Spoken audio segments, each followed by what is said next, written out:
మందేడు పెట్టుంటుందంటే ఒక 15 లక్షలు అప్పు తెచ్చి నేను ఇల్లు కట్టుకుంటే వేరేటోళ్ళు చూస్తారు ఆడేడు అమ్మ వీడు మంచిగా కడుతుంది బిల్డింగ్ ఒకటే అనుకుంటే 2 లేపుతున్నా అని వచ్చి ఉంటుంది. అది అప్పు తెచ్చి దాన్ని కట్టే బాధ నాకు తెలుసు, వానికి తెలుసు. మందేడు పెట్టుంటుంది ఒక్కొక్కది. బస్సులు టైంకు దొరకక, ఆటోలు అక్కడిక్కడ టైంకు రాక ఏదో చిన్న బండి కొనుక్కున్నా, దానికే బండి కొన్నారు పైసలు ఎక్కడి నుంచి వస్తున్నాయి మీకు వస్తున్నాయి అని చెప్పేసి ఒక్కొక్కడు మంది దాన్ని కూడా ఎడిపోయి నేను ఏదో కష్టపడి ఆ బస్సులు టైం లేక ఆడ తిరుగుతారు టైంకు రాకుండా అని కొనుక్కున్నా. దానికి కూడా నిమ్మకాయ దండ వేస్తే వారానికి ఎన్నిపోవాలి. ఏముందే 10 మంది కళ్ళు కనబడితే 2 రోజులకి పుచ్చిపోయి వాడుతుంది. అట్లుంటుంది మందేడు. రాక కష్టపడి ఎన్నో సమస్యలు ఒక జాబ్ తెచ్చుకున్నాయి.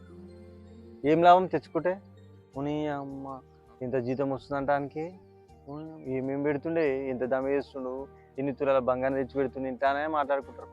ఊకొని వచ్చిందా ఆ జాబ్ పైకి ఎన్ని అప్పులు చేసినా ఎన్ని కష్టపడ్డా ఏదో ఒకటి ఉంటుంది ఈఎంఐ, దాన్ని కట్టుకుంటుంటా. దానికి కూడా ఏం చేస్తుండు అని ఏడుపు. జాబ్ వచ్చుడే కష్టం.